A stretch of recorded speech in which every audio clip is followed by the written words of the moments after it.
Benteng Israel di Gaza runtuh. Ratusan tentara terjebak di jebakan maut Beit Hanun setelah serangan Hamas dengan senjata baru diduga berteknologi Rusia.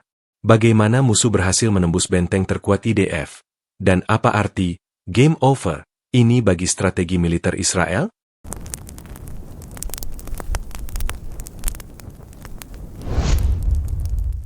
Situasi di jalur Gaza telah mencapai titik didih baru yang mengubah narasi konflik secara mendasar. Laporan dari zona konflik tegang mengonfirmasi apa yang disebut oleh beberapa analis militer sebagai kemunduran paling signifikan yang dialami pasukan pertahanan Israel, IDF, sejak dimulainya operasi intensif di wilayah kantong tersebut. Lokasi kemunduran ini, Beit Hanun, di sektor utara Gaza, kini menjadi simbol dari pergeseran drastis kapabilitas tempur dan strategi yang diusung oleh kelompok paramiliter Hamas. Serangan yang terjadi secara terkoordinasi dan brutal ini tidak hanya mengejutkan dari segi skala, namun juga karena penggunaan sistem persenjataan yang diklaim Hamas sebagai sistem generasi baru, dengan klaim dukungan teknis dan logistik yang samar-samar namun kuat dikaitkan dengan Federasi Rusia. Sumber-sumber intelijen yang bekerja di bawah naungan Dewan Keamanan Regional, sebuah badan independen yang mengawasi dinamika konflik, mengindikasikan bahwa serangan di Beit Hanun bukan sekadar kontak senjata biasa. Serangan itu merupakan operasi berskala besar yang dirancang untuk melumpuhkan titik hegemoni militer Israel di Gaza Utara. Kami telah melihat eskalasi, tapi ini adalah kalkulasi ulang total dari risiko dan payoff oleh Hamas, ujar Dr. Elias Zaid, Kepala Analis di Dewan Keamanan Regional, dalam konferensi pers darurat yang disiarkan secara tertutup. Penggunaan artileri ringan yang diikuti oleh gelombang proyektil presisi tinggi, itu bukan ciri khas operasi Hamas 6 bulan lalu.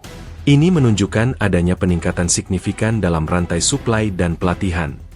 Dugaan intervensi teknologi dari luar, khususnya Rusia, muncul setelah rekaman yang tersebar melalui kanal Telegram pro-Hamas menunjukkan proyektil yang tampak memiliki karakteristik lintasan dan hulu ledak yang berbeda dari persenjataan rakitan yang selama ini identik dengan kelompok tersebut. Klaim Hamas mengenai senjata ini, yang mereka sebut sebagai Al-Barik 3, secara harfiah berarti kilauan atau petir, adalah bahwa ia mampu secara efektif menembus lapis baja reaktif dan sistem pelindung aktif yang diterapkan pada kendaraan lapis baja dan bunker beton IDF. Meskipun klaim ini belum mendapatkan verifikasi independen dari Organisasi Pengawas Senjata Global, kehancuran yang ditimbulkan di pos militer Israel di Beit Hanun menjadi bukti tak terbantahkan yang harus dipertimbangkan. Koresponden lapangan dari Al-Majal News Network, yang berada di pinggiran area konflik, melaporkan bahwa asap tebal yang membubung dari pos itu jauh lebih pekat dan memiliki komposisi kimia yang berbeda dari ledakan konvensional yang pernah mereka saksikan, mengisyaratkan penggunaan bahan peledak dengan formula baru. Pemerintah Israel, melalui juru bicara militer utamanya, Mayor Jenderal Daniel Hagari, segera mengeluarkan pernyataan yang menyebut insiden tersebut sebagai peristiwa serius yang sedang dalam penyelidikan mendalam. Namun, Hagari menolak untuk secara eksplisit mengonfirmasi tingkat kerugian atau klaim tentang senjata baru tersebut, bersikeras bahwa IDF masih mempertahankan keunggulan taktis di lapangan. Penolakan ini, ironisnya, hanya memperkuat spekulasi dan kegelisahan publik, terutama di kalangan keluarga tentara yang bertugas di Gaza. Media-media independen Israel, seperti Harian Hayom, telah mulai mempertanyakan validitas doktrin militer saat ini, dengan tajuk utama yang berbunyi, apakah benteng itu sungguh benteng, atau hanya target yang diperhitungkan? Hubungan samar-samar dengan Rusia menjadi fokus perhatian global. Spekulasi ini muncul tidak hanya karena desain senjata yang dilaporkan mirip dengan amunisi Rusia yang dikembangkan untuk mengatasi sistem pertahanan Barat, tetapi juga karena meningkatnya frekuensi kunjungan delegasi Hamas ke Moskow dalam beberapa bulan terakhir. Kremlin secara resmi membantah keterlibatan apapun dalam pengadaan senjata untuk kelompok paramiliter di Gaza. Namun pernyataan dari sumber diplomatik Barat, yang meminta anonimitas karena sensitivitas isu, menyebutkan, Moskow memiliki insentif strategis untuk mengalihkan perhatian dan memaksakan biaya pada sekutu-sekutu Washington di kawasan itu. Memberikan teknologi, usang, mereka kepada proksi adalah cara efektif untuk mencapai tujuan tersebut tanpa melanggar garis merah terang. Dampak dari serangan ini meluas jauh melampaui kerugian material dan personel di Beit Hanun. Ini adalah pukulan telak terhadap moralitas dan kepercayaan publik Israel terhadap superioritas militer mereka. Narasi yang selalu dipegang teguh, bahwa IDF tidak terkalahkan dalam lingkup operasional regional, kini menghadapi keretakan serius. Di media sosial dan forum daring, insiden ini memicu gelombang komentar yang mencampur adukan kritik, kesedihan, dan bahkan humor gelap. Istilah seperti jebakan maut Beit Hanun dan ungkapan game over yang awalnya digunakan sebagai lelucon sinis oleh influencer politik di Telegram Gaza sebelum menjadi trending, telah merajalela, menyoroti pandangan bahwa strategi militer Israel mungkin telah diprediksi dan diantisipasi dengan cermat oleh Hamas. Serangan ini memaksa analisis ulang total atas dinamika konflik. Ini bukan lagi pertarungan asimetris klasik antara negara adidaya regional melawan kelompok gerilya yang bergantung pada terowongan dan roket rakitan. Dengan munculnya senjata yang lebih canggih dan terkoordinasi, yang kemungkinan didukung oleh pengetahuan taktis eksternal, Hamas telah menunjukkan bahwa mereka mampu bertransformasi menjadi kekuatan yang dapat memberikan perlawanan yang sangat menyakitkan pada tingkat yang tidak pernah dibayangkan oleh perencana militer Israel. Pengamat internasional kini menunggu konfirmasi resmi dan independen mengenai kemampuan Al-Barik III, namun satu hal yang jelas, medan perang di Gaza kini telah berubah, dan IDF harus menghadapi kenyataan pahit bahwa benteng mereka di Beit Hanun tidak lagi tak tertembus. Beit Hanun, sebuah kota di jalur Gaza Utara, secara geografis dan historis selalu menjadi titik tumpu strategis dalam setiap episode konflik antara Israel dan kelompok-kelompok bersenjata di Gaza. Namun, statusnya sebagai pos terdepan yang krusial bagi pasukan pertahanan Israel, IDF, baru-baru ini berubah menjadi ironi yang mematikan. Lokasi yang seharusnya menjamin dominasi dan pengawasan, kini dicatat dalam sejarah militer sebagai jebakan maut Beit Hanun, sebuah istilah yang cepat menyebar di kalangan komunitas intelijen dan militer regional setelah insiden kemunduran signifikan yang dialami IDF. Pos militer yang menjadi pusat kehancuran di Beit Hanun, yang secara internal di IDF dikenal dengan kode sandi, Benteng Magen, Benteng Pelindung, dirancang setelah konflik besar sebelumnya dengan asumsi bahwa struktur beton bertulang, parit dalam, dan sistem pengawasan elektrooptik yang canggih akan membuatnya kebal terhadap serangan konvensional Hamas. Dr. Amira Shalabi, seorang geostrategis dari Universitas Tel Aviv yang pernah menjabat sebagai konsultan perencanaan infrastruktur keamanan, menjelaskan dalam analisis terbarunya di jurnal Strategic Review, bahwa Benteng Magen adalah representasi dari keyakinan IDF akan superioritas teknologi dan rekayasa. Pos itu tidak hanya berfungsi sebagai titik kontrol, ia adalah simbol. Ia dibangun untuk menampung ratusan tentara, menyediakan komunikasi tanpa gangguan, dan berfungsi sebagai pusat komando operasional untuk seluruh sektor utara. Desainnya didasarkan pada model benteng yang tidak bisa ditembus, yang mengabaikan evolusi taktik gerilya perkotaan. Kunci strategis Beit Hanun terletak pada kedekatannya dengan perbatasan Israel, memungkinkannya berfungsi sebagai titik staging utama untuk operasi penetrasi ke Gaza.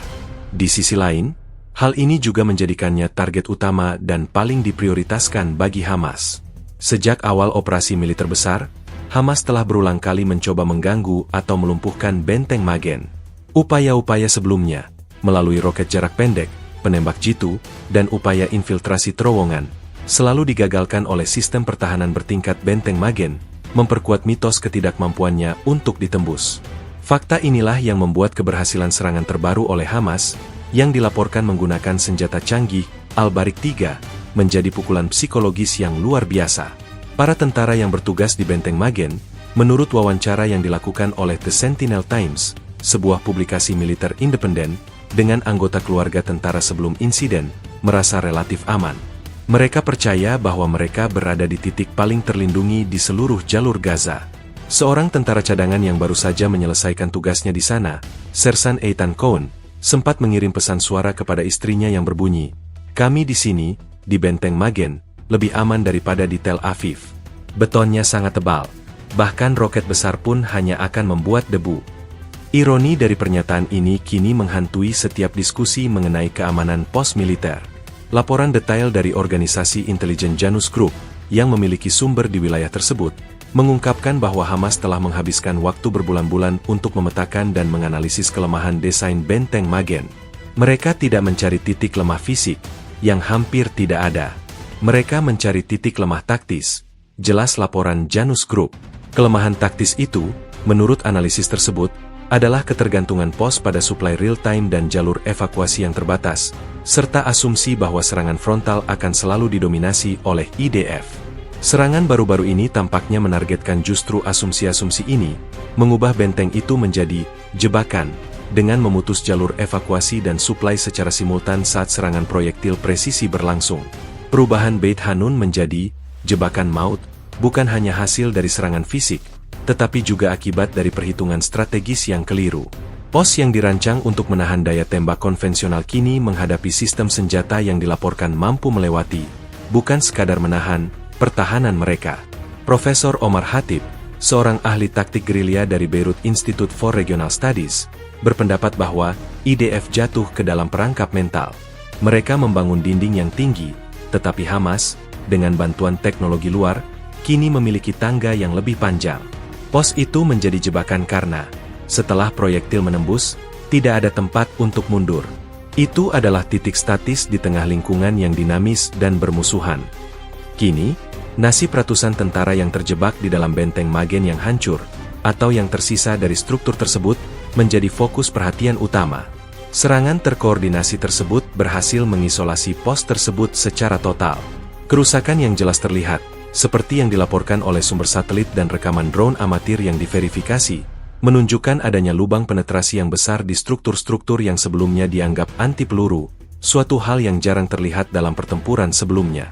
Beit Hanun sekarang bukan hanya lokasi geografis, ia adalah metafora bagi kerentanan yang terungkap dalam doktrin pertahanan Israel, sebuah pengingat brutal bahwa musuh telah beradaptasi, dan bahwa benteng beton, tanpa superioritas teknologi yang berkelanjutan, dapat berubah menjadi peti mati. Inti dari krisis di Beit Hanun bukan sekadar kehancuran struktural, melainkan nasib ratusan personel militer Israel yang mendadak terperangkap di dalam apa yang seharusnya menjadi tempat raman mereka, Benteng Magen. Pos militer yang merupakan jantung operasional pasukan pertahanan Israel, IDF, di Gaza Utara, yang dirancang untuk menahan gempuran terberat sekalipun, dalam hitungan jam telah bertransformasi menjadi jebakan yang mematikan. Skala jebakan ini, yang melibatkan lebih dari 200 tentara aktif dan cadangan, telah memicu krisis komando dan kontrol yang mendalam di markas besar IDF di Tel Aviv. Sumber anonim di kalangan pejabat senior Kementerian Pertahanan Israel mengonfirmasi kepada The Jerusalem Watch bahwa situasi yang dihadapi adalah yang terburuk sejak nama konflik besar sebelumnya. Sumber tersebut menjelaskan bahwa jumlah personel yang terjebak sangat besar karena benteng Magen berfungsi sebagai pusat logistik dan medis, selain sebagai pusat komando operasional. Pada saat serangan dimulai, bukan hanya unit tempur biasa yang ada di sana, ada tim medis, teknisi komunikasi, dan personel logistik yang sedang memproses rotasi tugas. Mereka semua tiba-tiba menjadi target yang terisolasi, ujar sumber tersebut, menekankan kompleksitas situasi penyelamatan. Serangan masif Hamas tidak hanya menargetkan fisik benteng, tetapi juga sistem komunikasinya. Laporan awal dari Unit 9900, Unit Intelijen Visual IDF, mengindikasikan bahwa gelombang pertama proyektil, sebelum ledakan utama, menargetkan menara komunikasi dan parabola satelit cadangan. Ini bukan serangan acak. Ini adalah serangan yang direncanakan dengan sangat matang untuk memutus semua jalur kontak dengan dunia luar, kata Kolonel Purnawirawan Uri Stern, seorang ahli peperangan elektronik, saat diwawancarai oleh Channel 13 Israel. Ia menambahkan bahwa pemutusan komunikasi ini bertujuan ganda, untuk mencegah panggilan bantuan segera dan untuk menunda transmisi informasi real-time tentang jenis senjata baru yang digunakan Hamas, memberi mereka keuntungan taktis yang penting. Kondisi di dalam benteng, berdasarkan analisis sinyal radio terakhir yang berhasil ditangkap oleh tim intelijen sebelum sistem komunikasi benar-benar padam, digambarkan sebagai kekacauan.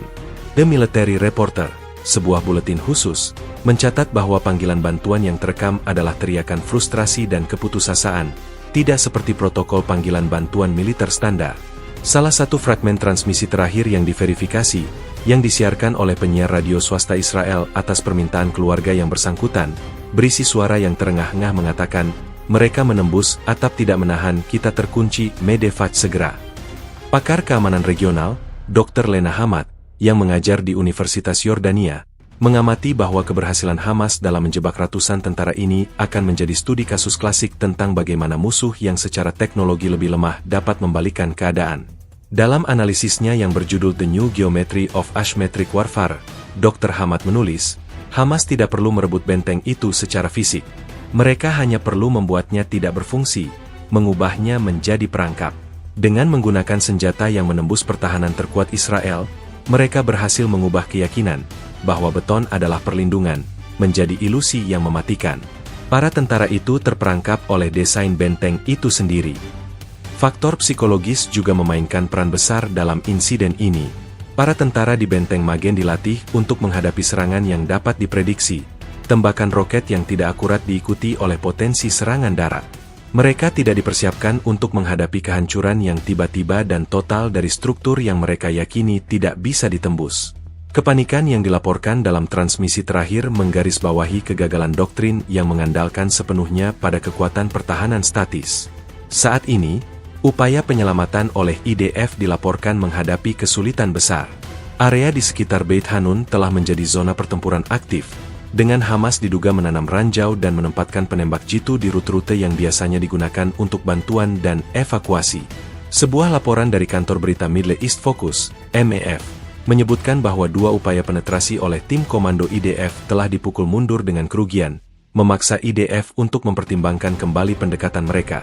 Masalahnya sekarang bukan hanya menyelamatkan yang terjebak, tetapi juga memastikan bahwa tim penyelamat tidak menjadi korban berikutnya dari jebakan yang sama, kata seorang analis militer MEF, yang menggarisbawahi bahwa operasi penyelamatan yang tertunda hanya memperpanjang penderitaan personel yang terperangkap dan meningkatkan risiko korban jiwa.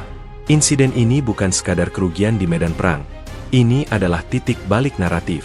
Pos yang dibangun untuk memproyeksikan kekuatan Israel di Gaza kini memproyeksikan kerentanan. Ratusan nyawa yang terjebak di dalamnya menjadi fokus emosional dan strategis yang memaksa Israel untuk mengalokasikan sumber daya besar hanya untuk operasi penyelamatan, mengalihkan perhatian dari tujuan operasional utama mereka. Pengguna media sosial di seluruh dunia, mencerminkan sentimen ironis, telah menyebut insiden ini sebagai kekalahan yang dicetak, menyoroti betapa cepatnya benteng yang kuat bisa runtuh di hadapan persenjataan baru dan perencanaan yang cerdas. Nasib para tentara yang terjebak di Beit Hanun menjadi kisah yang akan menentukan bagaimana dunia melihat kekuatan dan kerentanan militer Israel di masa depan. Serangan yang melumpuhkan Benteng Magen di Beit Hanun tidak dimulai dengan ledakan dahsyat yang menarik perhatian global, melainkan dengan keheningan yang menyesatkan, diikuti oleh serangkaian tembakan artileri ringan yang, pada awalnya, dianggap oleh personel pasukan pertahanan Israel, IDF, sebagai gangguan rutin. Protokol standar IDF di pos terdepan seperti Benteng Magen adalah menganggap serangan mortir dan roket kaliber rendah sebagai upaya provokasi, yang biasanya direspons dengan tembakan balasan terprogram tanpa perlu alarm besar. Namun, dalam kasus Beit Hanun, serangan awal yang terkesan minimalis itu hanyalah tirai asap yang menyembunyikan rencana operasional yang jauh lebih berbahaya dan terkoordinasi. Menurut analisis pasca aksi yang dilakukan oleh Institut Studi Kontraterorisme Regional, ICTERS, yang bermarkas di Yerusalem, serangan dimulai tepat pada pergantian jaga pagi. Ini adalah waktu yang dipilih dengan cermat oleh Hamas, memanfaatkan momen kelelahan di antara unit malam dan penyesuaian di antara unit siang. Waktu adalah kunci. Mereka tahu jam-jam ini adalah waktu di mana tingkat kewaspadaan, meski tinggi, sedikit lebih terbagi karena adanya transfer tanggung jawab, jelas Dr. Moshe Landau, Direktur ICTERS, dalam buletin internal yang bocor ke media Yediot Ahronot. Serangan pembuka, yang terdiri dari hujan proyektil mortir 60 mm dan beberapa roket jarak pendek, tidak menyebabkan kerusakan struktural yang berarti pada lapisan luar benteng, tetapi memiliki fungsi taktis yang krusial. Fungsi pertama dari tembakan awal ini adalah untuk mengaktifkan sistem respons otomatis IDF. Sistem yang canggih ini dirancang untuk segera melacak sumber tembakan mortir dan menyiapkan artileri balasan. Ketika sistem respons ini aktif dan terfokus pada lokasi tembakan artileri ringan Hamas yang disengaja di area terbuka dan tidak penting, perhatian komandan IDF di Benteng Magen menjadi terpaku pada ancaman yang sudah dikenal. Taktik ini berhasil mengalihkan fokus dari apa yang sebenarnya akan terjadi. Mereka memaksa kami untuk bermain sesuai aturan lama, hanya untuk menghancurkan kami dengan aturan baru, ujar seorang perwira intelijen anonim yang terlibat dalam analisis insiden tersebut, dikutip oleh situs berita militer Habaib.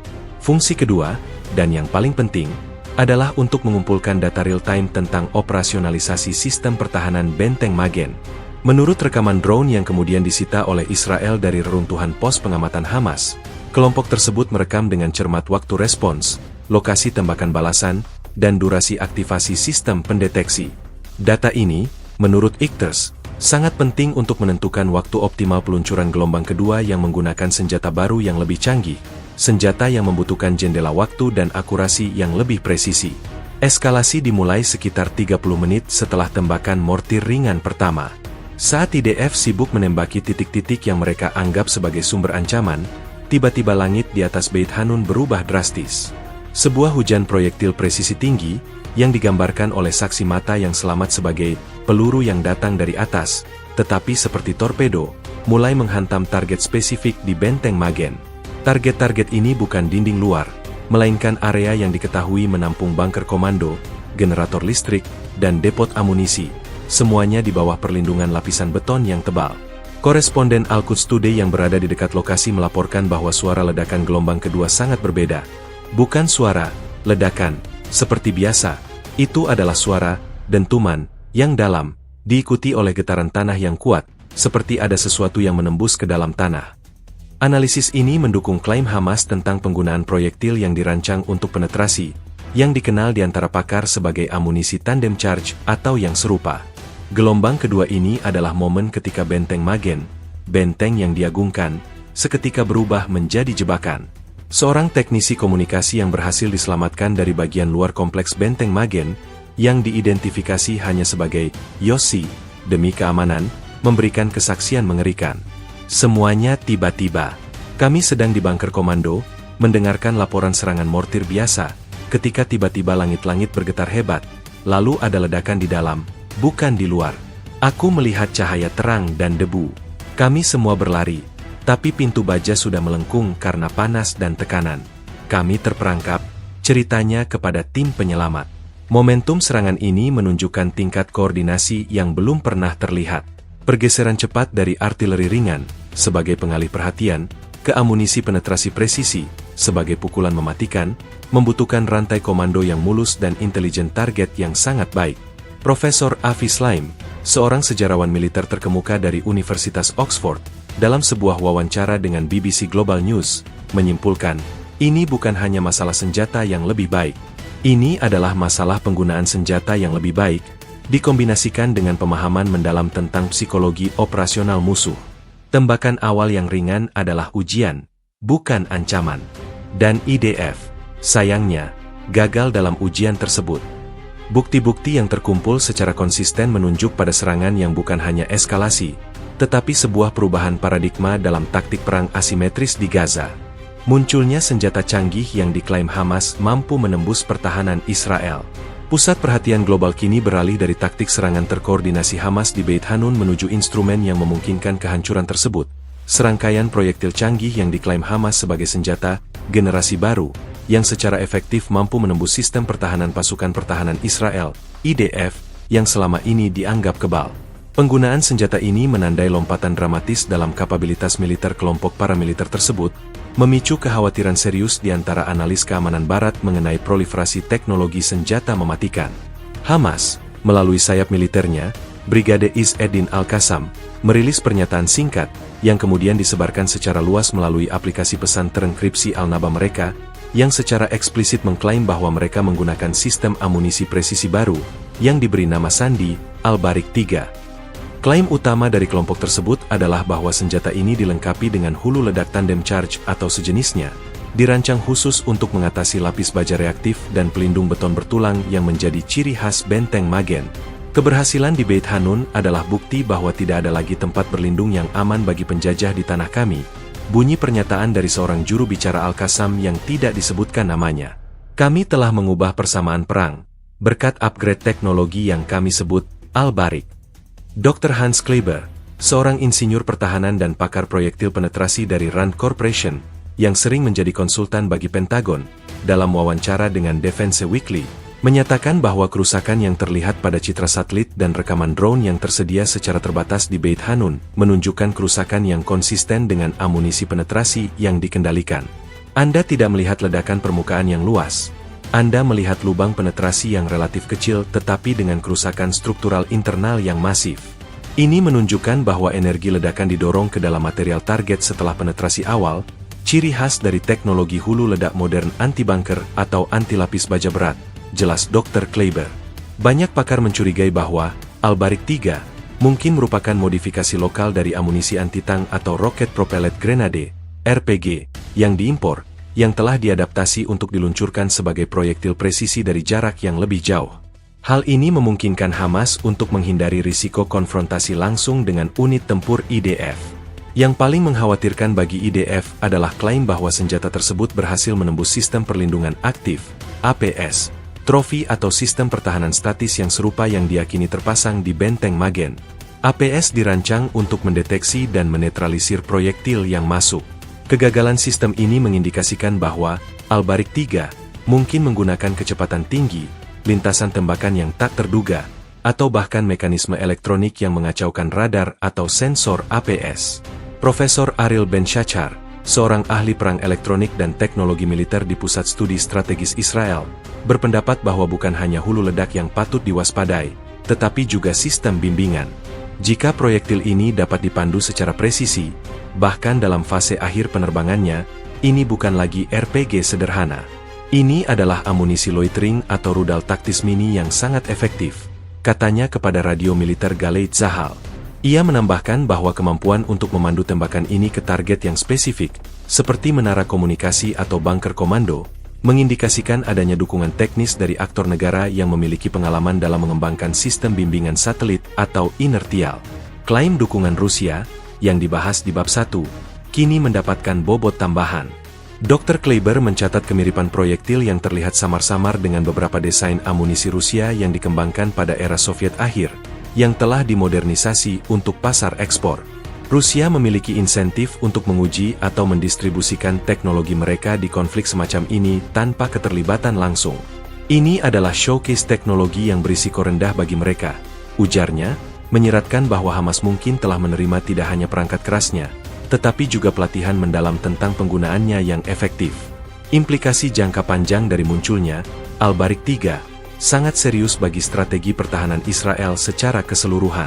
Jika senjata ini memang mampu menembus lapis baja terkuat IDF, maka seluruh doktrin militer yang mengandalkan superioritas armor dan perlindungan statis harus direvisi. Mulai dari desain tank Merkava yang legendaris hingga pos-pos komando yang diperkuat di sepanjang perbatasan, semuanya tiba-tiba berisiko. Insiden Beit Hanun adalah wake-up call. Kita tidak lagi berperang melawan musuh yang hanya melempar batu. Kita berhadapan dengan musuh yang bersenjatakan sistem yang, di tangan mereka, telah membuktikan kemampuan untuk menetralisir keunggulan teknologi kita, ujar seorang anggota senior Knesset, Parlemen Israel, dari Komite Pertahanan dan Urusan Luar Negeri. Saat menunggu verifikasi independen yang pasti mengenai spesifikasi teknis Al-Barik 3, dampaknya sudah terasa. Rasa aman yang dirasakan oleh tentara dan masyarakat Israel telah terkikis habis. Senjata baru ini tidak hanya menghancurkan beton, tetapi juga merusak kepercayaan bahwa Israel dapat dengan mudah menahan ancaman dari kelompok-kelompok bersenjata. Kehancuran fisik di benteng Magen adalah manifestasi nyata dari pergeseran berbahaya dalam keseimbangan kekuatan teknologi militer di wilayah tersebut. Peran dan dugaan keterlibatan Rusia dalam mendukung persenjataan baru Hamas. Kemunduran pasukan pertahanan Israel, IDF, di Beit Hanun, yang ditandai dengan penggunaan senjata presisi baru oleh Hamas, secara tak terhindarkan memicu perdebatan geopolitik yang panas. Sejauh mana keterlibatan aktor negara asing dalam peningkatan kapabilitas kelompok paramiliter tersebut? Fokus utama dari spekulasi intelijen dan analisis media internasional mengarah langsung kepada Federasi Rusia, sebuah dugaan yang, jika terbukti benar, akan mengubah dinamika konflik di Timur Tengah secara radikal dan memperburuk hubungan Moskow dengan Tel Aviv serta negara-negara Barat. Klaim mengenai dukungan Rusia muncul bukan hanya dari karakteristik teknis senjata Al-Barik 3, yang mirip dengan amunisi penetrasi yang dikembangkan di Rusia, seperti yang telah dibahas sebelumnya, tetapi juga dari pola interaksi diplomatik yang terjadi belakangan ini. Selama 6 bulan terakhir, delegasi tingkat tinggi Hamas, yang dipimpin oleh anggota Biro Politik, telah melakukan serangkaian kunjungan yang dipertanyakan ke Moskow. Meskipun Kremlin secara resmi menyatakan bahwa pertemuan-pertemuan tersebut bertujuan untuk membahas isu-isu kemanusiaan dan perdamaian regional, waktu dan substansi pertemuan tersebut kini dipertanyakan dengan keras oleh komunitas intelijen Barat. Seorang pejabat senior intelijen dari salah satu negara anggota NATO, yang bersikeras diidentifikasi hanya sebagai sumber Atlantik Utara, mengungkapkan kepada Global Security Monitor bahwa mereka telah memantau peningkatan pertukaran teknis yang samar-samar antara perwakilan Hamas dan entitas Rusia yang tidak beroperasi secara resmi di bawah Kementerian Pertahanan. Kami tidak menuduh Kremlin memberikan rudal secara langsung. Kami mengamati pengiriman komponen, transfer cetak biru teknologi, dan yang paling penting, pelatihan spesialisasi dalam peperangan anti-benteng. Moskow memiliki keahlian dalam peperangan urban yang padat dan mereka tahu betul cara menembus benteng ala barat, ujar sumber Atlantik Utara tersebut. Dugaan keterlibatan Rusia memiliki dasar strategis yang kuat. Di mata banyak pengamat geopolitik, Moskow memiliki kepentingan yang mendalam untuk mengalihkan perhatian Amerika Serikat dan sekutunya dari konflik di Eropa Timur dan kawasan Laut Hitam. Dengan mempersenjatai, atau setidaknya meningkatkan kemampuan, musuh-musuh Israel, sekutu utama AS, Rusia dapat menciptakan titik panas baru yang membebani sumber daya dan diplomasi Washington. Dr. Vera Kuznetsova, seorang ahli hubungan internasional yang berbasis di Warsawa dan berfokus pada kebijakan luar negeri Rusia, menulis dalam Eurasia Quarterly Review, bagi Rusia, ini adalah pertarungan proksi yang ideal. Mereka dapat menanamkan kerugian taktis yang signifikan pada Israel, merusak kepercayaan pada teknologi pertahanan Barat, sambil mempertahankan penyangkalan yang masuk akal, plausible deniability. Mereka menjual keunggulan teknologi, bukan sekadar senjata. Pemerintah Israel sendiri menunjukkan kehati-hatian dalam menanggapi klaim dukungan Rusia. Juru bicara Kementerian Luar Negeri Israel, dalam konferensi pers yang tegang, hanya menyatakan bahwa Israel memandang serius setiap upaya intervensi asing yang mempersenjatai atau melatih organisasi teroris. Namun, surat kabar terkemuka Israel, Ma'arif, melaporkan bahwa terjadi komunikasi rahasia tingkat tinggi antara Tel Aviv dan Moskow setelah insiden Beit Hanun, di mana Israel diduga menyuarakan kekhawatiran mendalam mengenai transfer teknologi yang melanggar janji non-intervensi sebelumnya. Reaksi resmi Rusia, yang disampaikan oleh juru bicara Kementerian Luar Negeri, Maria Zakharova, adalah bantahan yang tegas dan tajam. Zakharova menyebut tuduhan tersebut sebagai propaganda kotor Barat, yang dirancang untuk mendelegitimasi peran Rusia sebagai perantara yang jujur dalam proses perdamaian Timur Tengah. Kami mengecam keras upaya untuk menyeret Federasi Rusia ke dalam konflik ini. Moskow tidak pernah menyediakan senjata ofensif kepada kelompok manapun di Gaza. Klaim ini adalah pengalihan perhatian dari kegagalan militer Israel sendiri, bantahnya dalam sebuah pernyataan resmi. Meskipun penyangkalan tersebut, bukti circumstantial terus menumpuk. Global Arms Watch, sebuah LSM yang melacak aliran senjata ilegal, mencatat lonjakan dramatis dalam pengiriman suku cadang elektronik presisi yang diproduksi di Rusia ke negara-negara yang berbatasan dengan Gaza, seperti yang terdeteksi dari data pelacakan pengiriman kargo.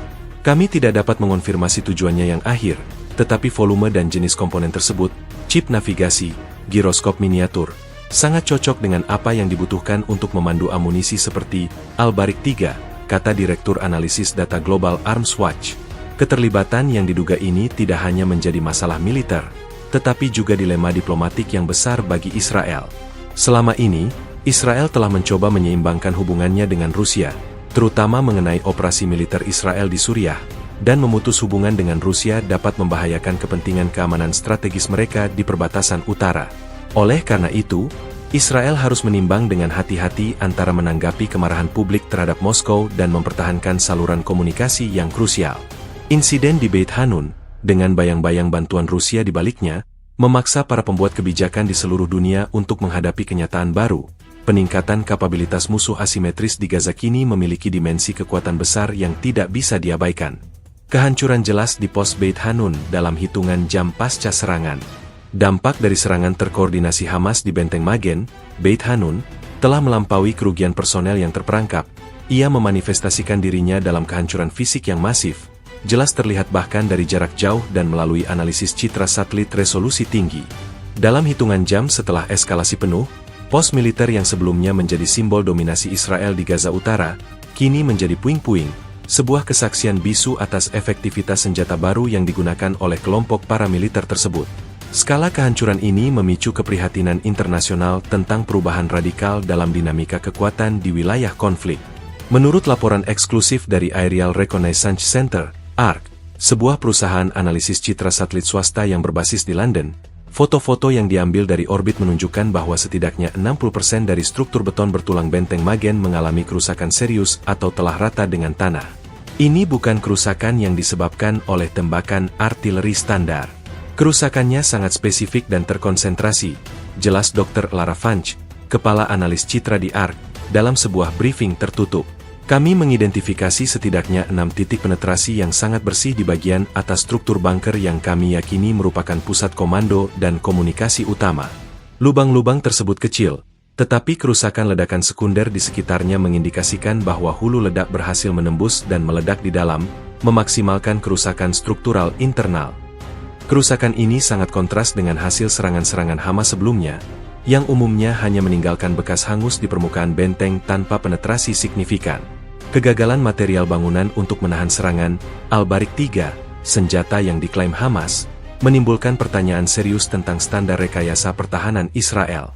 Profesor Dan Aviat, seorang insinyur struktural dari Technion Israel Institute of Technology yang sebelumnya terlibat dalam perencanaan pertahanan di perbatasan, menyatakan rasa terkejutnya yang mendalam.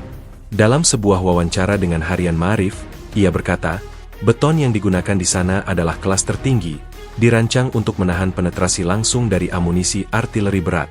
Jika laporan kehancuran ini benar, itu berarti proyektil yang digunakan adalah teknologi penghancur bunker yang jauh melampaui kapabilitas yang pernah kami bayangkan dimiliki Hamas.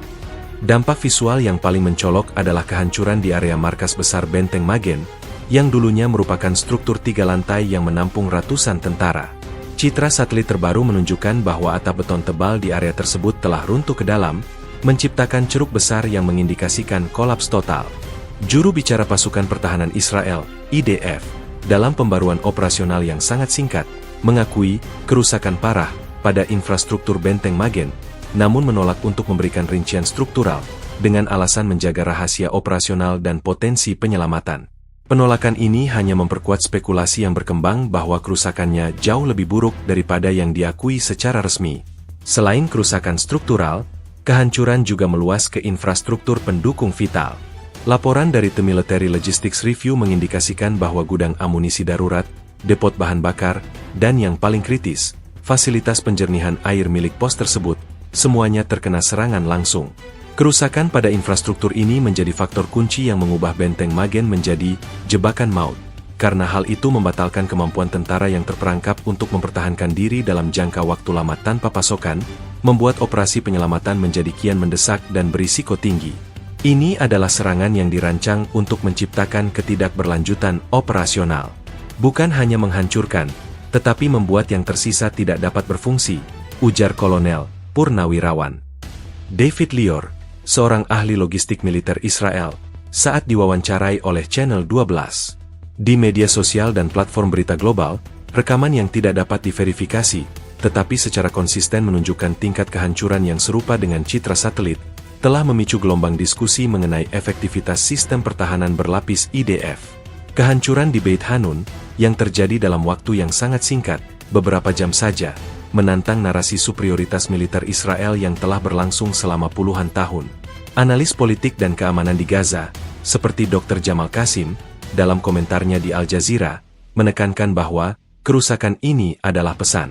Pesan bahwa teknologi benteng sudah usang.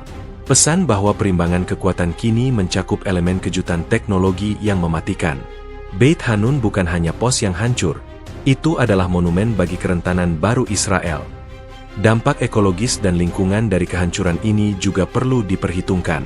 Kebakaran besar yang terjadi setelah ledakan, terutama di area penyimpanan bahan bakar, meninggalkan asap tebal beracun yang menghambat upaya pemantauan dan penyelamatan. Keseluruhan area Beit Hanun kini didefinisikan sebagai zona risiko tinggi yang tidak dapat didekati, suatu keadaan yang diperkuat oleh Hamas melalui penempatan ranjau dan penembak jitu tambahan, yang memanfaatkan puing-puing kehancuran Benteng Magen sebagai perlindungan. Kehancuran ini, dalam kejelasan visual dan implikasi strategisnya, akan menjadi studi kasus utama dalam peperangan modern, menggarisbawahi betapa cepatnya teknologi baru dapat meruntuhkan benteng pertahanan yang paling kuat sekalipun. Meskipun kehancuran fisik di Benteng Magen, Beit Hanun, tampak jelas dan tidak terbantahkan, klaim fundamental yang melingkupi insiden ini, yaitu penggunaan senjata baru yang disebut Al-Barik 3, oleh Hamas dan dugaan kemampuannya menembus pertahanan Israel, tetap berada dalam zona abu-abu. Status verifikasi independen atas klaim ini menjadi titik krusial yang menentukan respons militer dan diplomatik Israel selanjutnya, serta bagaimana dunia akan menilai keseimbangan kekuatan regional. Saat ini, dunia bergerak dalam kondisi ketidakpastian, di mana propaganda yang efektif dapat sama mematikannya dengan proyektil sesungguhnya. Organisasi-organisasi internasional yang bergerak dalam pengawasan senjata dan perlucutan senjata, seperti Global Ordnance Verification Initiative, GOVI, yang berkantor pusat di Jenewa, telah menyatakan kesulitan besar dalam mendapatkan akses fisik ke lokasi atau bahkan sisa-sisa proyektil yang digunakan. Kunci untuk memverifikasi klaim senjata baru bukan hanya melihat kerusakan, tetapi menganalisis fragmen hulu ledak, komposisi kimia, dan mekanisme bimbingan. Tanpa akses ke sisa-sisa proyektil, kita hanya memiliki dugaan berdasarkan efek, kata Dr. Ingrid Volkov, kepala tim analis GOVI, dalam wawancara dengan Reuters Global Insight. Dr. Volkov menekankan bahwa baik pasukan pertahanan Israel, IDF, maupun Hamas memiliki kepentingan operasional untuk menahan atau memanipulasi bukti yang ada. Dari sisi Hamas, klaim tentang Al-Barik 3 jelas merupakan alat propaganda yang kuat. Dengan mempublikasikan klaim senjata yang tidak tertembus, mereka secara instan meningkatkan citra mereka sebagai kekuatan militer yang berevolusi dan efisien, sekaligus menimbulkan ketakutan dan keraguan di kalangan publik Israel. The Conflict Analysis Group, sebuah think tank yang berbasis di Timur Tengah, mencatat bahwa retorika Hamas berfokus pada efek senjata, bukan spesifikasinya. Mereka tidak perlu memberikan rincian teknis. Mereka hanya perlu menunjukkan bahwa benteng terkuat Israel telah runtuh. Klaim ini adalah operasi informasi yang sempurna, memanfaatkan kurangnya transparansi Israel, ujar Dr. Sami Haddad, direktur kelompok tersebut. Di sisi lain, Israel juga enggan memberikan rincian pasti mengenai senjata yang digunakan atau tingkat penetrasi yang sebenarnya. Jika IDF mengakui secara eksplisit bahwa proyektil tersebut memang merupakan sistem baru yang superior dan mampu menembus perlindungan mereka, hal ini akan memaksa mereka untuk mengakui kerentanan teknologi dan kegagalan intelijen yang parah. Seorang pejabat Kementerian Pertahanan Israel yang berbicara kepada Intelligence Digest dengan syarat anonimitas mutlak mengatakan, "Kami tidak dapat mengonfirmasi apapun sampai kami yakin." Mengonfirmasi klaim Hamas hanya akan memberikan mereka kemenangan psikologis dan panduan tentang teknologi mana yang paling efektif melawan kami. Verifikasi, bagi kami, adalah kerahasiaan.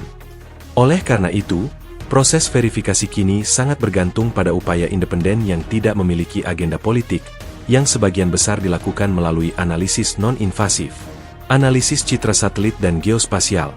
Ini adalah alat verifikasi terkuat saat ini, yang melibatkan perbandingan citra sebelum dan sesudah serangan, serta analisis kedalaman kawah dan sudut penetrasi.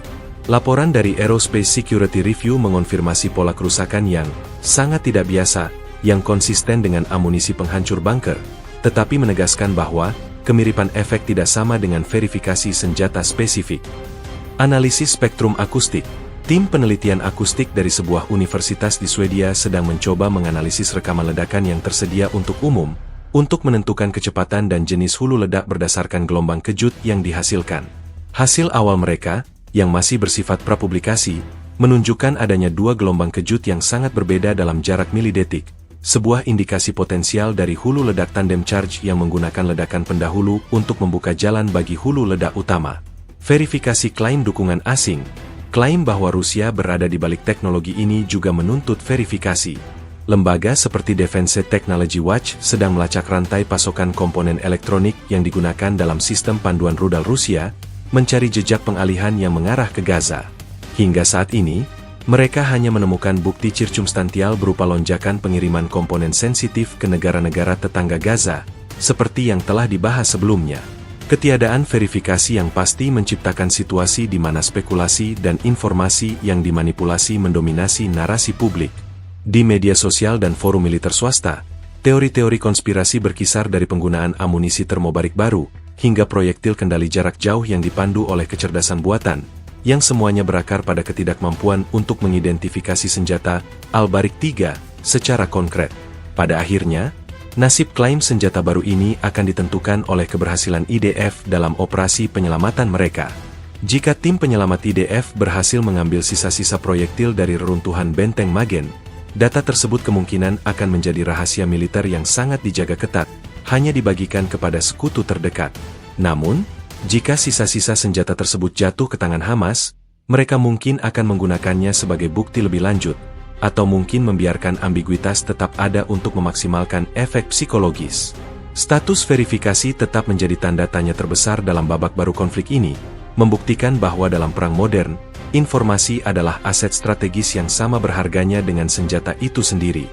Implikasi kejadian terhadap strategi militer dan moral pasukan Israel. Insiden tragis di Beit Hanun, yang menyebabkan ratusan tentara terperangkap di dalam benteng yang hancur, telah memicu gelombang kejutan dan kemarahan di seluruh Israel, memaksa diskusi terbuka dan menyakitkan mengenai efektivitas strategi militer yang ada dan dampak psikologisnya terhadap moral pasukan pertahanan Israel, IDF. Peristiwa ini tidak lagi dilihat sebagai kemunduran taktis semata, melainkan sebagai krisis kepercayaan yang mendalam terhadap kepemimpinan militer dan politik negara. Kamar-kamar Komite Urusan Luar Negeri dan Pertahanan di Knesset, Parlemen Israel, dilaporkan mengalami ketegangan yang belum pernah terjadi sebelumnya. Anggota parlemen dari koalisi dan oposisi bersatu dalam tuntutan mereka untuk mendapatkan jawaban yang jujur dari establishment pertahanan. Anggota oposisi terkemuka, Avi Feldman, dalam sebuah konferensi pers darurat yang disiarkan di seluruh saluran berita, secara terbuka menuduh para pemimpin militer dan intelijen telah melakukan kegagalan nalar dan kegagalan pencegahan yang monumental. Feldman menekankan, "Kami menginvestasikan miliaran mata uang dalam teknologi pertahanan.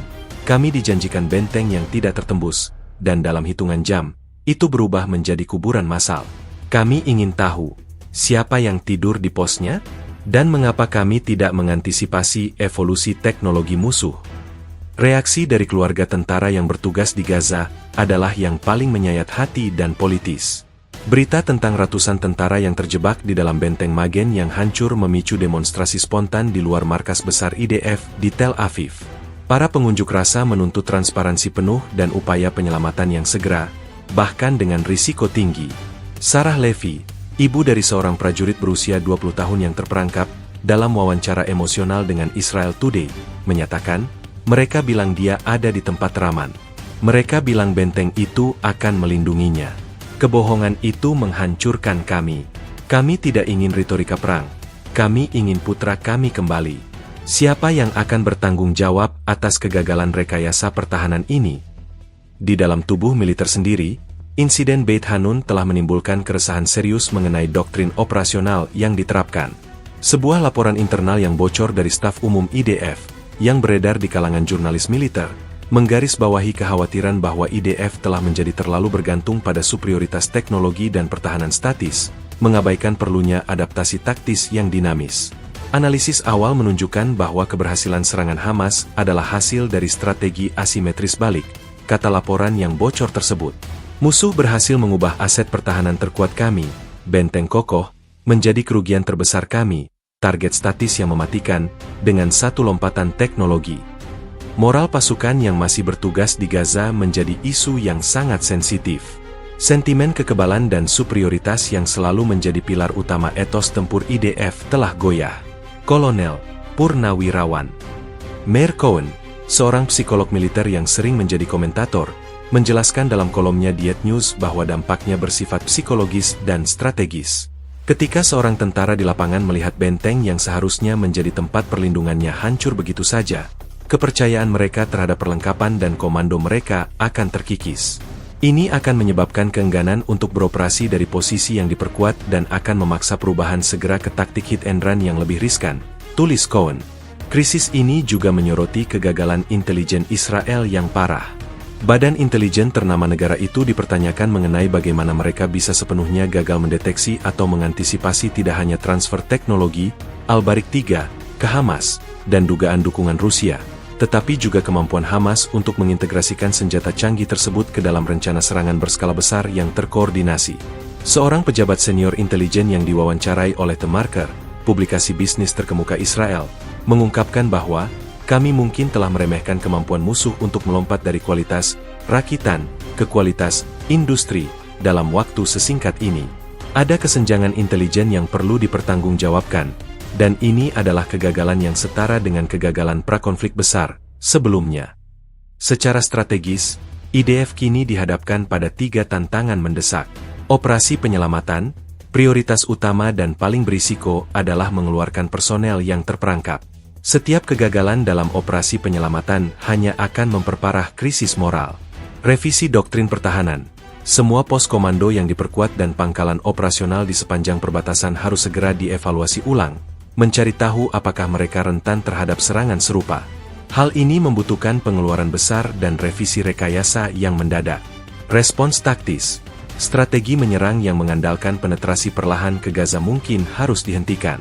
IDF perlu mengembangkan cara untuk menetralisir senjata Al-Barik 3 tanpa harus menjadi target darinya, mungkin dengan peningkatan serangan udara presisi atau operasi komando anti-peluncur. Insiden Beit Hanun kini telah menjadi katalisator bagi perombakan yang diperlukan atau dihindari dalam struktur keamanan Israel. Ini bukan hanya pertarungan melawan Hamas, ini adalah pertarungan internal untuk mendapatkan kembali kepercayaan publik, mengembalikan moral tentara, dan membuktikan bahwa kecanggihan teknologi dan doktrin militer Israel masih relevan di medan perang yang berubah dengan cepat. Kegagalan untuk menanggapi krisis ini secara tegas dan transparan dapat menimbulkan konsekuensi politik dan keamanan yang tidak dapat diubah bagi negara tersebut. Klaim keberhasilan dan peningkatan kapabilitas tempur oleh Hamas. Sementara Israel bergulat dengan kehancuran fisik dan moral di Beit Hanun, Hamas merayakan insiden tersebut sebagai kemenangan monumental, sebuah validasi atas strategi militer mereka yang berevolusi dan peningkatan substansial dalam kapabilitas tempur mereka. Reaksi kelompok paramiliter ini, yang disampaikan melalui berbagai saluran media dan pernyataan resmi, dirancang untuk memaksimalkan dampak psikologis dan propaganda dari keberhasilan mereka, mengklaim bahwa mereka telah memulai fase baru dalam perlawanan di mana benteng-benteng Israel tidak lagi aman. Pernyataan kemenangan yang paling menonjol datang dari Abu Ubaidah, juru bicara Brigade Izz-Edin Al-Qassam, sayap militer Hamas, dalam rekaman audio yang disiarkan di saluran televisi Al-Aqsa dan diedarkan secara luas di platform media sosial pro-perlawanan. Abu Ubaidah tidak hanya mengonfirmasi serangan yang disengaja ke benteng Magen di Beit Hanun, tetapi juga secara eksplisit mengaitkan kehancuran benteng tersebut dengan efektivitas senjata baru, yang ia sebut sebagai anugerah Tuhan untuk para mujahidin, yang secara teknis diidentifikasi sebagai sistem Al-Barik 3. Kami telah mengirim pesan yang jelas kepada penjajah, kata Abu Ubaidah dengan nada menantang. Posisi yang kalian anggap sebagai benteng kekuatan kalian telah kami jadikan jebakan maut. Era di mana kalian dapat bersembunyi di balik dinding beton telah berakhir. Hari ini, Al-Qassam bertempur dengan kapabilitas yang setara dengan tentara-tentara regional, bukan hanya sekumpulan pemuda yang melempar batu. Klaim kemenangan Hamas ini didukung dengan penayangan cepat rekaman video yang diedit secara profesional yang diklaim menunjukkan proyektil presisi menghantam target di benteng Magen. Meskipun rekaman ini tidak dapat diverifikasi secara independen mengenai tanggal atau lokasi pastinya, penyebarannya yang luas berhasil membentuk persepsi publik di kawasan tersebut. The Institute for Media and Conflict Studies, IMAX, dalam analisisnya tentang propaganda Hamas, mencatat bahwa kualitas produksi dan narasi video tersebut jauh lebih canggih daripada rilis media mereka di masa lalu. Ini menunjukkan perencanaan komunikasi yang matang, sejajar dengan perencanaan serangan militer mereka, kata Dr. Laila Mansur, Kepala IMAX, dalam laporan yang diterbitkan di Middle East Journal. Fokusnya bukan pada jumlah roket yang ditembakkan, tetapi pada akurasi dan kerusakan yang disebabkan oleh satu atau dua proyektil, menyoroti peningkatan kualitas daripada kuantitas. Lebih dari sekadar klaim kemenangan atas serangan tunggal, Hamas menggunakan insiden Beit Hanun untuk mengumumkan apa yang mereka sebut sebagai doktrin perlawanan generasi ketiga. Doktrin ini, menurut para analis yang dekat dengan kelompok tersebut, adalah pergeseran dari perang gesekan, attrition warfare, menjadi perang penetrasi strategis. Dr. Hasan Younes, seorang komentator politik Gaza yang sering menginterpretasikan pesan-pesan Hamas, menjelaskan di Al Jazeera International bahwa doktrin G3 ini berarti Hamas akan menargetkan infrastruktur komando, fokus pada pos-pos kendali dan komunikasi, bukan hanya pada tank atau personel, menggunakan kapabilitas presisi, memanfaatkan teknologi yang, walau terbatas, harus sangat akurat untuk memaksimalkan efek kerugian, memanfaatkan kelemahan desain IDF, mengubah kekuatan statis Israel, benteng dan perlindungan tebal, menjadi kelemahan statis. Klaim peningkatan kapabilitas tempur ini secara langsung menimbulkan kekhawatiran di Mesir dan Yordania, dua negara Arab yang memiliki perjanjian damai dengan Israel. Kedua negara tersebut, yang secara tradisional berperan sebagai mediator, kini menghadapi risiko destabilisasi yang lebih besar di perbatasan mereka. Sumber diplomatik di Kairo, yang berbicara secara anonim, mengungkapkan kepada The Regional Observer bahwa pemerintah Mesir merasa sangat terganggu oleh klaim senjata baru Hamas dan dugaan dukungan dari pihak luar, Rusia. karena hal ini dapat memicu respons militer Israel yang lebih keras dan tidak terduga, yang berpotensi meluas melintasi perbatasan mereka. Penggunaan istilah jebakan maut untuk benteng Magen yang dipromosikan secara aktif oleh kanal-kanal Hamas adalah contoh sempurna dari kemenangan naratif mereka. Ungkapan ini, yang awalnya muncul sebagai humor gelap di media sosial, kini telah diresapi dan digunakan sebagai simbol kegagalan strategi Israel. Bagi masyarakat Gaza dan para pendukung Hamas, keberhasilan Beit Hanun mewakili harapan bahwa perlawanan mereka, dengan bantuan teknologi baru, mampu melampaui kekuatan militer Israel yang luar biasa. Di tengah perayaan dan klaim propaganda yang intens, kelompok tersebut menunjukkan bahwa mereka sepenuhnya sadar akan risiko operasi penyelamatan Israel. Hamas dilaporkan telah meningkatkan kesiapan di sekitar area Beit Hanun, mengisyaratkan bahwa mereka siap untuk menghadapi pasukan penyelamat Israel dan berpotensi menangkap personel militer tambahan. Sikap tegas ini menempatkan tekanan psikologis yang luar biasa pada komando Israel, yang harus memilih antara risiko besar dalam operasi penyelamatan yang mungkin memicu pertempuran lain, atau membiarkan para prajurit mereka terperangkap, yang akan memberikan kemenangan propaganda yang berkelanjutan kepada Hamas. Keberhasilan di Beit Hanun tidak hanya memberikan Hamas dorongan moral dan militer, tetapi juga menempatkan mereka pada posisi negosiasi yang jauh lebih kuat di hadapan mata dunia. Spekulasi pakar militer tentang sifat dan efektivitas senjata yang digunakan. Kekalahan telak pasukan pertahanan Israel, IDF, di benteng Magen, Beit Hanun, telah memicu konsensus yang jarang terjadi di kalangan pakar militer dan pertahanan di seluruh dunia, bahwa serangan Hamas menunjukkan perubahan mendasar dalam kemampuan teknologi dan taktik tempur mereka. Para analis militer kini sibuk membedah insiden tersebut, berfokus terutama pada sifat dan efektivitas proyektil baru, yang diklaim Hamas sebagai Al-Barik 3, serta implikasinya terhadap doktrin peperangan di lingkungan perkotaan yang diperkuat. Spekulasi terdepan yang beredar di kalangan komunitas pertahanan internasional, khususnya di think tank dan jurnal militer, adalah bahwa Al-Barik 3 bukan sekadar roket yang lebih besar, melainkan amunisi yang dirancang secara cerdas untuk mengatasi sistem pertahanan berlapis. Dr. Klaus Richter, mantan perwira artileri dan kepala peneliti di European Center for Strategic Studies, ECSS, dalam analisisnya yang mendalam di The Defense Review, berpendapat bahwa kunci keberhasilan serangan Beit Hanun terletak pada dua kemungkinan teknis utama, efek tandem charge yang dimodifikasi dan sistem panduan fase terminal yang canggih. Richter menjelaskan bahwa untuk menembus dinding beton bertulang yang tebal, seperti yang digunakan di benteng Magen, hulu ledak konvensional tidak akan cukup.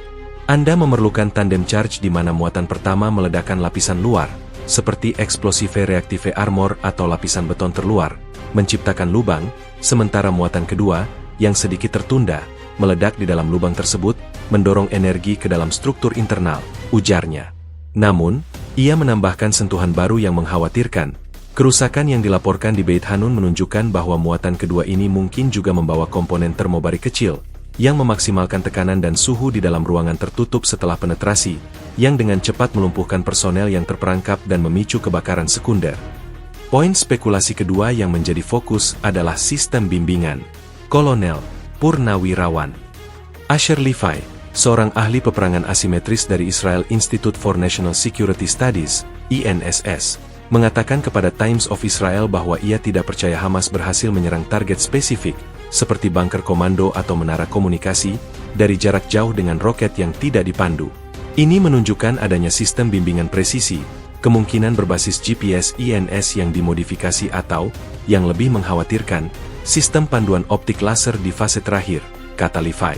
Keberadaan sistem panduan ini tidak hanya menjelaskan akurasi yang mematikan, tetapi juga mendukung klaim adanya dukungan teknologi asing, kemungkinan Rusia, yang menyediakan komponen panduan elektronik atau chip kontrol penerbangan yang tidak bisa dibuat di Gaza. Para analis juga menyoroti kelemahan taktis Israel yang dieksploitasi oleh Al-Barik 3. Dr. Fatima Al-Zahra, seorang ahli teknik militer dari Al-Quds University, berpendapat bahwa IDF terlalu berinvestasi pada pertahanan yang dirancang untuk mengatasi ancaman horizontal, seperti roket anti-tank dan terowongan. Hamas, dengan Al-Barik 3, tampaknya telah beralih ke ancaman vertikal yang sangat cepat dan tepat, jelasnya dalam webinar yang disiarkan di seluruh dunia. Proyektil yang datang dari lintasan curam, kecepatan tinggi, atau yang dapat bermanuver di udara, jauh lebih sulit untuk dicegat oleh sistem perlindungan aktif, APS, seperti Trofi, yang utamanya dirancang untuk melindungi kendaraan dari serangan horizontal. Kekhawatiran yang diungkapkan oleh para analis ini memiliki implikasi yang besar terhadap industri pertahanan Israel. Jika teknologi ini terkonfirmasi, maka seluruh investasi dalam benteng pertahanan statis dan bahkan pada desain tank lapis baja berat harus dipertanyakan. Levi menambahkan, seluruh pertahanan layered kami, intelijen, peringatan dini, benteng, diruntuhkan oleh satu serangan yang cerdas. Ini adalah kegagalan filosofis. Kami harus beralih dari model benteng ke model mobilitas dan dispersi dalam operasi tempur di Gaza. Lebih jauh, spekulasi militer juga menyentuh aspek non-teknis, pengintaian target tingkat tinggi. Para analis yakin bahwa keberhasilan penetrasi target spesifik di benteng Magen, seperti depot amunisi dan bunker komando, mustahil tanpa intelijen yang sangat rinci mengenai tata letak internal benteng tersebut. The Geopolitical Insider, sebuah buletin intelijen swasta, berspekulasi bahwa intelijen ini mungkin diperoleh melalui peretasan sistem komunikasi, mata-mata yang ditanam di antara pekerja konstruksi yang membangun benteng, atau, yang paling mungkin, melalui analisis drone pengintai berkali-kali yang dipadukan dengan data dari sumber asing. Hamas tidak hanya mendapatkan senjata baru, mereka juga mendapatkan kemampuan untuk mengumpulkan dan memproses intelijen tempur kelas 1, tegas laporan The Geopolitical Insider. Ringkasnya, analisis militer terhadap insiden Beit Hanun menunjukkan bahwa senjata Al-Barik 3 hampir pasti mewakili lompatan kuantum dalam kapabilitas Hamas, beralih dari senjata berbasis massa menjadi sistem presisi, penetrasi mendalam, dan mungkin menggunakan efek termobarik sekunder. Penggabungan teknologi canggih ini dengan perencanaan taktis yang cerdik yang mengeksploitasi kelemahan desain pertahanan Israel telah menciptakan preseden berbahaya dan menetapkan standar baru untuk peperangan asimetris di masa depan. Kegagalan IDF untuk memprediksi atau menanggapi ancaman ini akan menjadi studi kasus utama di Akademi Militer selama bertahun-tahun yang akan datang.